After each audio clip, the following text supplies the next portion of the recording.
Tokimeki.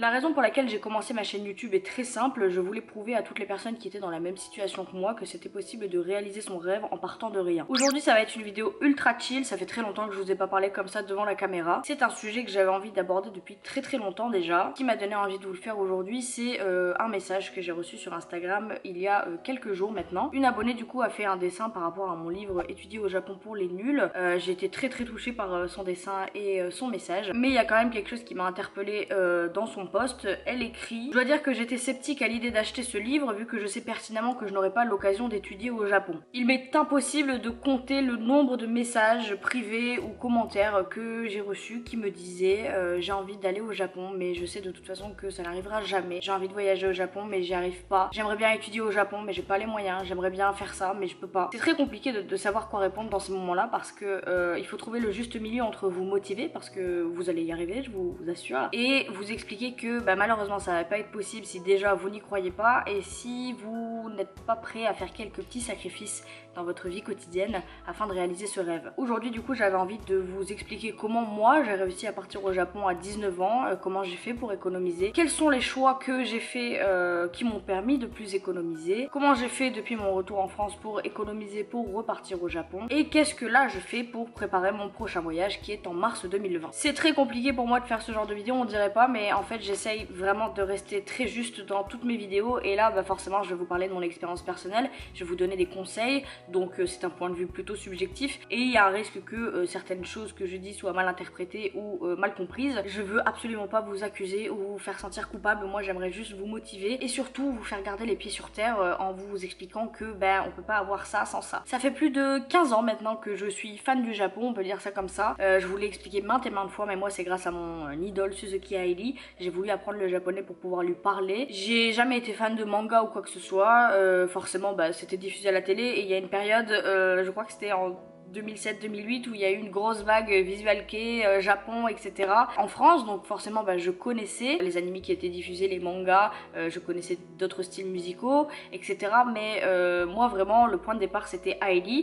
Je voulais apprendre le japonais pour lui parler, pour peut-être un jour aller au Japon, mais en tout cas je devais apprendre la langue parce que il m'était impossible d'un jour pouvoir discuter avec elle si je ne connaissais pas sa langue et je ne pouvais rien connaître d'elle parce que je ne pouvais pas lire son blog, etc. Donc je me suis dit bon, il faut que j'apprenne le japonais. On ne peut pas s'adonner à l'apprentissage d'une langue sans connaître un minimum la culture du pays, donc forcément j'ai dû toucher un peu à tout de la culture japonaise pour mieux comprendre les spécificités de la langue. Toute ma famille était au courant de ma passion pour le Japon et Hailey. Je sais pas si je les ai encore, mais si je les ai, je vais vous mettre des photos de ma chambre. Du coup, bon, je le cachais pas du tout que j'étais fan d'elle et j'ai jamais eu d'objection de la part de ma famille parce que j'aimais ça. J'ai pas vécu avec mes parents, j'ai vécu avec mes grands-parents, donc il y avait un énorme écart générationnel, donc eux ne comprenaient pas forcément cet engouement pour une culture orientale, mais ils m'ont jamais jugé. Au contraire, mon grand-père par exemple était très curieux, il regardait parfois des concerts des Kyoto avec moi, donc j'ai eu de la chance parce qu'il y a énormément de jeunes qui, je sais, se font critiquer, doivent subir les commentaires et les railleries de leur famille parce qu'ils aiment l'Inde, le Japon, la Corée, enfin bref. Après mon bac, je me suis inscrite à l'université pour une licence de japonais. Là non plus, il n'y a pas eu d'objection. Pourquoi? Parce que je suis la seule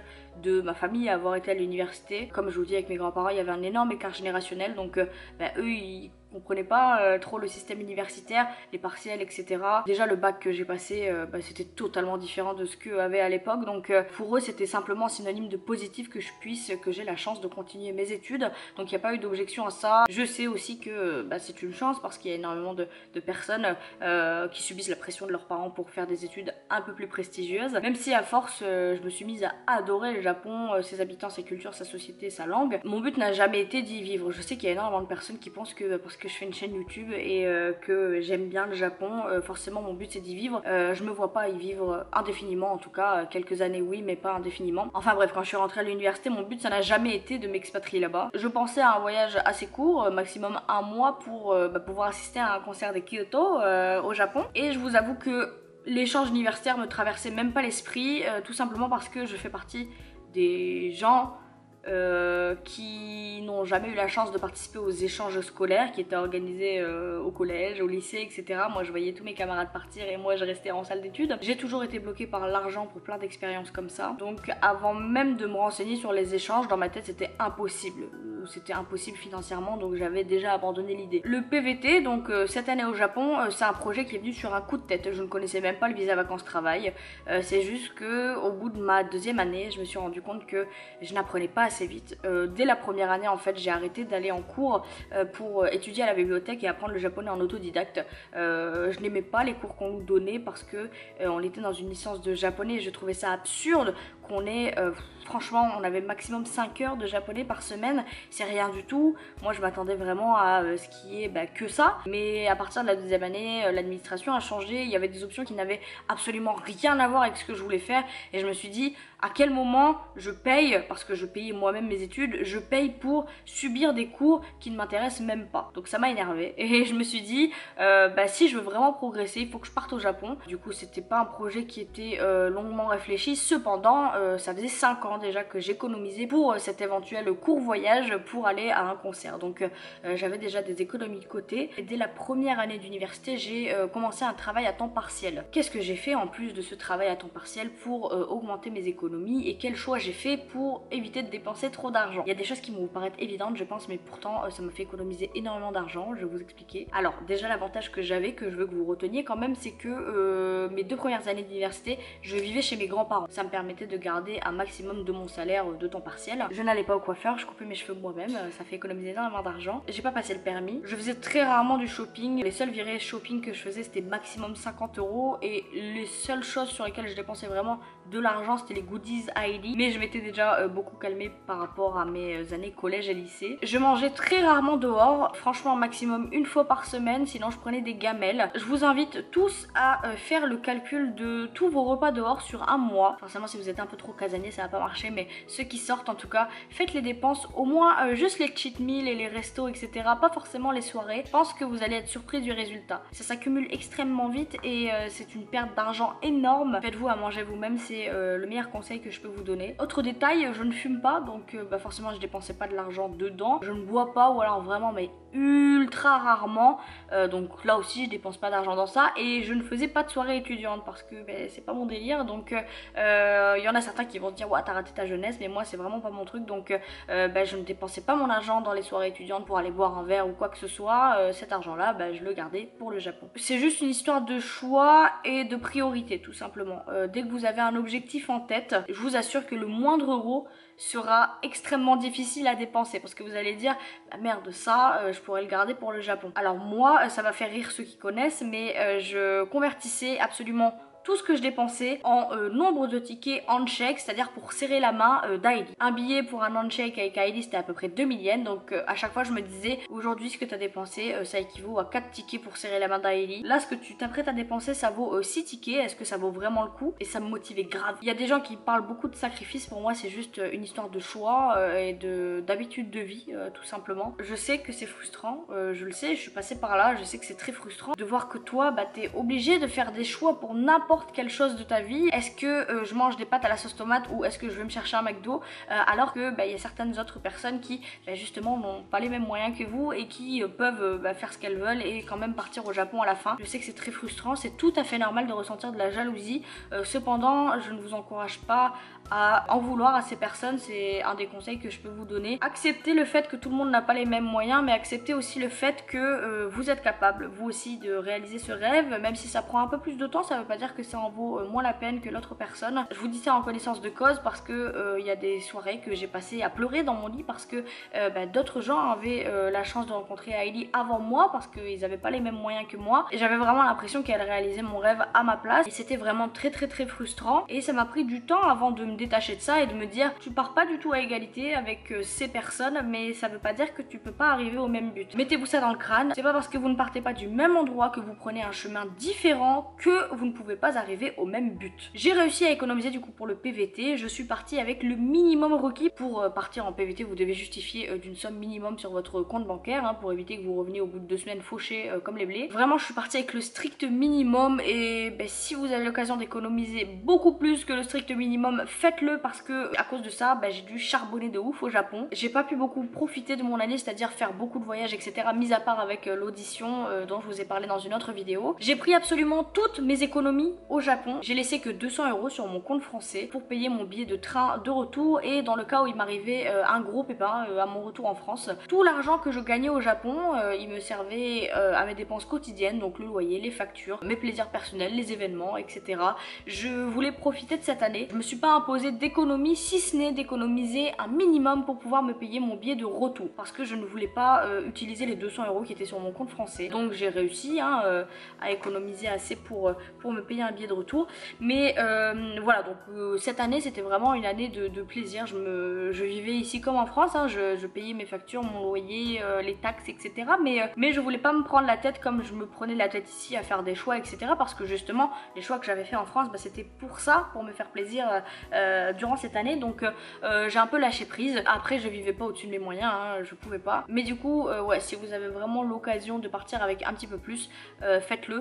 Moi je suis partie parce que j'étais impatiente, j'arrivais plus à attendre. Si vraiment j'aurais voulu passer une année ultra pépère, je pense que j'aurais économisé un an de plus, mais c'était trop, j'en pouvais plus. Ça faisait déjà 5 ans que j'économisais pour ce voyage, j'en avais marre, je voulais partir, je voulais améliorer mon japonais très vite et au final je regrette pas du tout parce que c'était une année extraordinaire, pleine d'expériences et que si je n'y avais pas été à ce moment là, je n'aurais pas pu les vivre. Juste avant que je rentre en France, en août 2016, mon groupe préféré Kyoto annonce sa dissolution pour l'année d'après, là en juin 2017. Je savais pertinemment que je ne devais manquer ce live sous aucun prétexte, donc que j'allais retourner au Japon très très vite. Qu'est-ce que j'ai fait pour pouvoir me payer un autre billet d'avion entre septembre 2016 et juin 2017? Et c'est très simple. Quand je suis revenue en France, j'ai travaillé dans un restaurant japonais à temps partiel, c'était de la grosse daube. J'ai quitté ce travail pour un autre travail en restauration, et cette fois en 35 heures. C'était la pire expérience de ma vie, mais le salaire ainsi que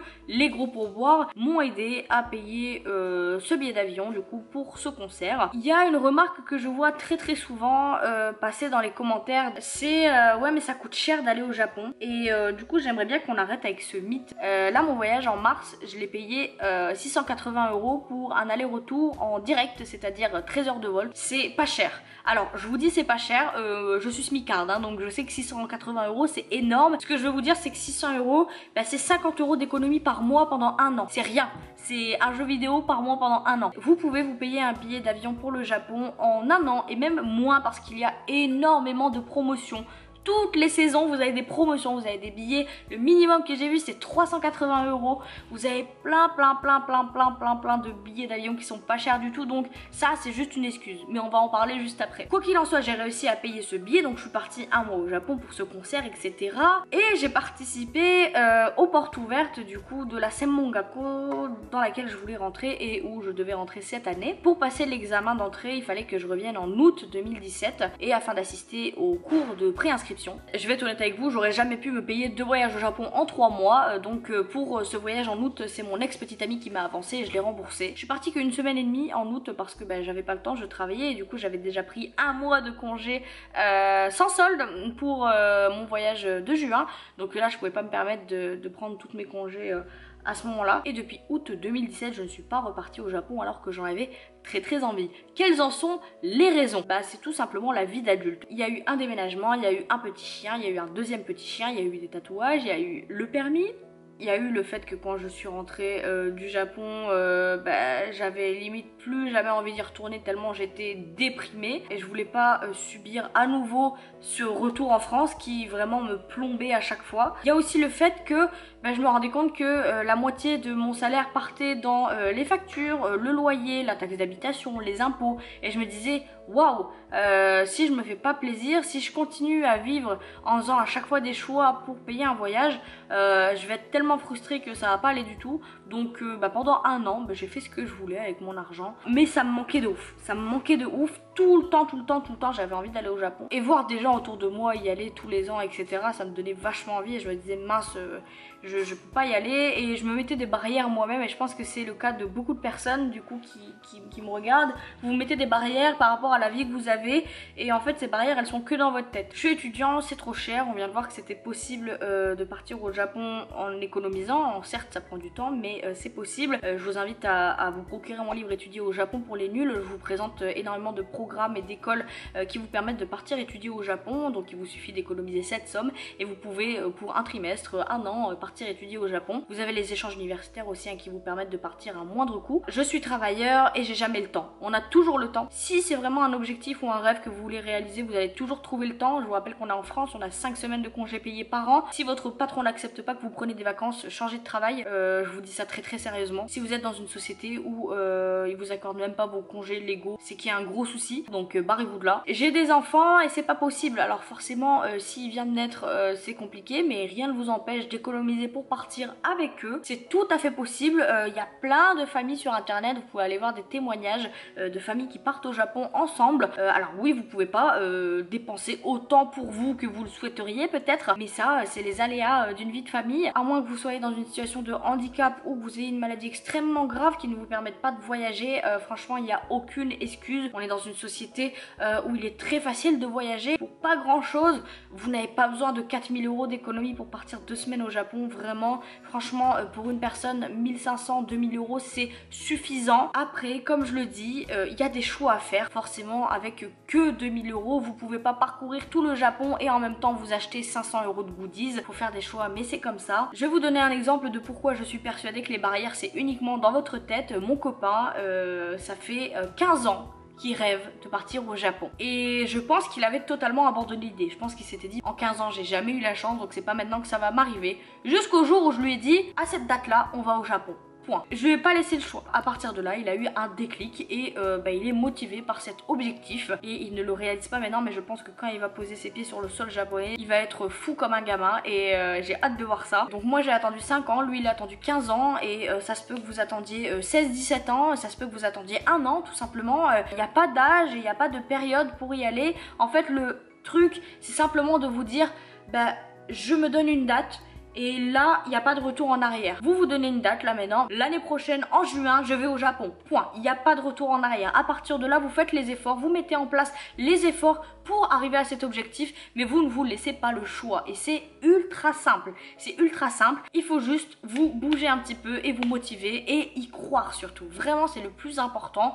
Je crois que je suis capable de faire ça. Je crois en mon rêve. Je vais le faire. Point barre. Ne vous sentez absolument pas coupable parce que parfois vous ressentez de la jalousie ou de l'envie, c'est tout à fait normal. Par contre, essayez d'oublier ce ressentiment et focalisez-vous sur votre objectif et sur le sentiment d'accomplissement que vous allez ressentir en payant votre voyage et en arrivant sur le sol japonais. Autre chose, et ça je ne l'ai compris que dernièrement, ne culpabilisez pas par rapport au montant de vos économies tous les mois. Avec mon copain, on met ce qu'on peut, mais il y a souvent des imprévus et je parle en connaissance de cause. Mon chien est mort, Shadow est mort il y a quelques temps. C'était pas du tout prévu forcément. Ça m'a coûté extrêmement cher et j'ai beaucoup culpabilisé parce que j'ai pas pu mettre autant d'argent que je le voulais ce mois-là. Et je me suis sentie un peu nulle vis-à-vis de mon copain parce que je me suis dit je suis incapable d'économiser comme toi. Et en fait je me suis rendu compte que c'était totalement stupide parce que la vie a ses imprévus, une mauvaise facture, un accident et en fait c'est inutile, ça ramène que de la négativité de penser que parce que vous avez économisé que 20 €, c'est moins bien que quand vous économisez 50 €. Pas forcément en fait parce que vous savez pertinemment que ces 20 € là ils vont vraiment aller pour cet objectif là et que vous n'allez pas les dépenser et c'est déjà un pas de plus vers l'accomplissement de cet objectif. Donc ne vous culpabilisez pas si vous n'arrivez pas à mettre autant que vous le souhaiteriez chaque mois. Je vous dis pas que c'est une mauvaise chose de vous mettre un montant déterminé à mettre sur votre compte épargne tous les mois, mais je vous dis juste que les fois où vous n'allez pas pouvoir le faire, vous allez être extrêmement frustré et il faut pas en fait que ça se passe comme ça. Donc changez plutôt votre façon de penser en je mets ce que je peux, ce qui me reste, mais vous savez au moins que tout ça part vers le Japon et c'est une très bonne chose. Je sais qu'il y a énormément de jeunes qui me regardent qui ne sont pas du tout soutenus par leur famille concernant ce projet d'aller étudier au Japon. J'ai pas de solution miracle, je ne connais pas votre famille, mais ce que je peux vous dire c'est que la discussion ça aide énormément. Moi quand j'ai dit à mes grands-parents à 19 ans je me me casse un an au Japon, je vous assure qu'ils étaient pas du tout d'accord, alors qu'ils acceptaient totalement ma passion. Mon départ au Japon a été extrêmement compliqué et difficile pour ces raisons-là, mais au fur et à mesure de l'année, ils se sont rendus compte que je vivais ma meilleure vie, et moi c'est pareil, en prenant du recul, je me suis rendu compte que en fait ils s'inquiétaient juste pour moi, et je l'avais pas forcément remarqué. Pour moi ils étaient contre cette idée-là et c'était pas normal, alors que c'était aussi peut-être de ma faute parce que je n'ai pas assez discuté avec eux, je ne leur ai pas assez donné d'arguments, je leur ai pas expliqué les raisons pour lesquelles je souhaitais partir là-bas. Je pense que la communication c'est très important, donc même si vous avez l'impression que vos parents ou votre entourage n'écoutent que d'une oreille et s'en tapent complètement, croyez-moi qu'au plus ils verront à quel point vous travaillez pour ce but, donc en travaillant à temps partiel, en économisant votre argent de poche, en commençant à apprendre le japonais, ils vont se rendre compte que c'est pas qu'une passade et que c'est sérieux et que c'est un objectif que vous souhaiteriez réaliser, et dans la majorité des cas ils se sentiront obligés de vous soutenir parce que c'est quelque chose dont on peut être fier, d'avoir un enfant qui se démène pour un objectif. Donc vraiment je vous conseille d'en parler petit à petit, d'expliquer qu'il y a des façons d'y aller, il y a des échanges, il y a des écoles qui vous permettent d'étudier là-bas pour un mois ou 2 ou 1 an. Commencez pas à parler de ouais je vais vivre au Japon, ouais je vais faire ça. Commencez pas à pas à parler de votre passion, à essayer de leur faire découvrir le Japon, à essayer de faire découvrir votre avancée sur votre projet. Regarde, j'ai réussi à économiser ça, j'espère pouvoir y aller l'année prochaine. Vraiment essayez de les inclure dans ce projet là parce que c'est important. Si vous n'avez pas de bonne relation avec vos parents, et faites-vous confiance, tout simplement. Et je vais vous sortir une phrase bateau qu'on vous dit tout le temps, mais suivez votre cœur. C'est vraiment une phrase que je pensais qui existait uniquement pour les gens qui n'avaient rien à dire, mais j'ai compris quand je suis arrivée sur le sol japonais que parfois l'intuition que vous ressentez, ce sentiment de je pense que je suis en train de faire le mauvais choix ou je pense que je suis en train de faire le bon choix, et la plupart du temps c'est vrai et il faut vous faire confiance. Donc faites-vous confiance, vraiment. Si vous avez envie de partir au Japon, faites-le. Si vous n'êtes pas encore majeur, attendez d'être majeur parce que là vous pourrez faire ce que vous voulez. Dès que vous aurez payé votre billet et votre visa, vous serez prêt à partir et personne d'autre ne pourra rien y faire. Donc foncez dans le tas, faites-vous confiance à vous-même, essayez vraiment de vous donner une date et de faire des efforts continuels, réguliers pour cet objectif, et vous allez voir que votre motivation va sûrement augmenter au fur et à mesure et au plus la date approche. J'ai aussi beaucoup de personnes, pas qui commentent mais qui viennent me voir en convention pour me dire qu'ils se sentent trop vieux, qui sont trop vieux en fait, pas qui se sentent mais je suis trop vieux pour aller étudier, je suis trop vieux pour voyager au Japon. Vous n'êtes jamais trop vieux pour changer votre vie, vous n'êtes jamais trop vieux pour apprendre le japonais, jamais trop vieux pour partir au Japon, jamais trop vieux pour aller étudier là-bas. Il y a plein d'écoles qui acceptent des élèves de n'importe quel âge. C'est pas parce que votre situation est stable, que vous avez un confort de vie, que vous ne pouvez pas partir. C'est pas parce que là vous avez un travail, c'est pas parce que là vous avez un appartement ou une maison que vous ne pouvez pas vous accorder ça. Alors certes, si vous avez dépassé les 30 ans, vous ne pourrez plus accéder au visa vacances travail, mais si vous n'avez pas encore 30 ans, si vous êtes dans la fin de votre vingtaine et que vous vous dites ça y est, j'ai raté ma chance, franchement, non. J'ai un ami là qui a bientôt 30 ans qui est parti au Japon, là c'était vraiment la date limite pour qu'il parte, et il est parti en PVT et là il vit sa meilleure vie. Franchement, essayez de vous poser, essayez de réfléchir de façon rationnelle. Qu'est-ce qui vous empêche de partir au Japon à l'heure actuelle, si ce n'est les finances, en sachant que ça peut tout à fait s'arranger. Vous verrez qu'il y a une solution à toutes les raisons que vous pourrez trouver. N'oubliez pas, au fur et à mesure que vous avancez vers votre projet, que tous les choix que vous faites, il y en a beaucoup qui parlent de sacrifice, mais pour moi c'est juste un choix dans vos priorités. Tous ces choix que vous entreprenez, toutes ces frustrations que vous pouvez ressentir quand vous pouvez pas vous payer ce que vous voulez parce que vous dites non c'est trop cher, je dois économiser pour le Japon, tout ça vous allez l'oublier quand vous allez être là-bas parce que vous aurez tellement économisé pour vivre ça que vous allez profiter en fait, tout simplement. C'est ce qui m'arrive à l'heure actuelle avec mon copain. Forcément je vous l'ai dit, il y a des fois c'est ultra frustrant. On habite à Lille, c'est lié à plein de villes, mais on peut pas se permettre de faire des week-ends parce qu'on se dit bah non mais on fait un week-end là et ce sera pas pour le Japon. Il y a plein d'expériences qu'on rate, mais on sait qu'on va être récompensé quand on va être là-bas parce qu'on va kiffer. Lui c'est la première fois qu'il va aller au Japon, vous imaginez ou pas? Et moi je vais revivre mon premier voyage à travers lui, donc ça va être extraordinaire. Et certes c'est un an d'économie et de choix drastiques pour 2 semaines de bonheur, mais c'est quand même un but accompli et ça c'est pas rien du tout. Donc honnêtement, ne perdez pas espoir, c'est pas parce que ça prend plus de temps que votre voyage en vaudra moins la peine que d'autres. C'est pas parce que vous pouvez mettre qu'une dizaine d'euros par mois que votre voyage sera moins bien. Il est tout à fait possible à n'importe quel âge de réaliser son rêve. Ne soyez pas pessimiste, on est vraiment dans une société tellement ouverte, il est très facile de partir au Japon. Vous tapez voyage au Japon 1500 euros, vous allez trouver des tonnes d'itinéraires, des tonnes de voyages cheap à faire pour 1500 euros. 1500 euros c'est rien pour l'expérience que ça va vous apporter de voyager et de réaliser votre rêve, parce que je sais qu'un voyage comme ça c'est l'objectif de milliers de personnes et que oui malheureusement on peut pas tous se le permettre, mais c'est possible de le faire, c'est vraiment possible de le faire et vous allez sortir grandi de toute cette expérience. Moi je sais qu'après être revenue du Japon, j'ai vraiment compris la futilité de beaucoup de choses dans ma vie, de dépenser des 1000 et des 100 pour des vêtements ou des goodies. Je me suis rendu compte que c'était pas ce qui me rendait heureuse et que ce qui me rendait heureuse c'est le sentiment d'accomplissement que j'avais en réalisant mes objectifs et que ça je pouvais pas l'avoir en achetant des choses. Il y a plein d'autres leçons comme ça que j'ai appris grâce à mes nombreux voyages au Japon. Je suis jamais revenue du Japon heureuse, j'ai vécu une vraie descente aux enfers en revenant de mon dernier voyage au Japon. Je m'en sors petit à petit et là le voyage en mars ça me donne à nouveau de la motivation et j'espère vous l'avoir transmis un minimum à travers cette vidéo. Dès que vous prendrez conscience que parfois il faut juste un peu de patience et de régularité pour réaliser votre rêve, ça va aller tout seul. Moi ça me rend extrêmement triste de voir ce genre de message. J'ai pas de la chance d'aller au Japon, c'est le résultat de choix et d'ordre de priorité. Moi aussi j'étais frustrée, j'ai été jalouse, je me suis dit ça va jamais m'arriver, jamais j'aurai cette chance pour X raisons, parce que j'ai pas d'argent, parce que personne peut m'aider, parce que ça prend trop de temps et je vais abandonner avant. Et pourtant ça m'est arrivé et certes je peux pas y aller tous les ans, mais j'y vais quand je peux et je m'éclate et c'est génial et je kiffe. Et vraiment ça me rend triste de vous voir dans le même état que moi, parce que je sais à quel point vous persuadez que c'est impossible, mais vraiment croyez-moi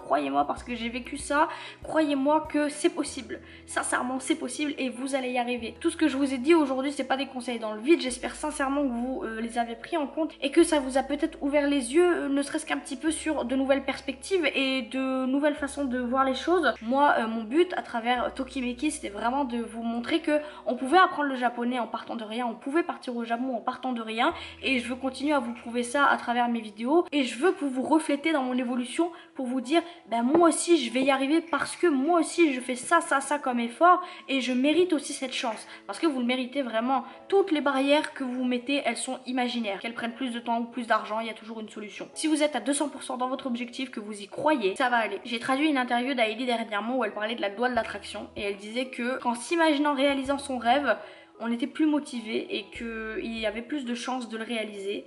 Et moi j'y crois aussi, et je vais vous raconter une anecdote ultra nulle qui n'a rien à voir avec la vidéo. Quand je pleurais dans mon lit, dans ma chambre d'adolescente parce que je ne pouvais pas voir Hailey, j'imaginais un jour qu'elle venait en France et que je chantais avec elle sur scène.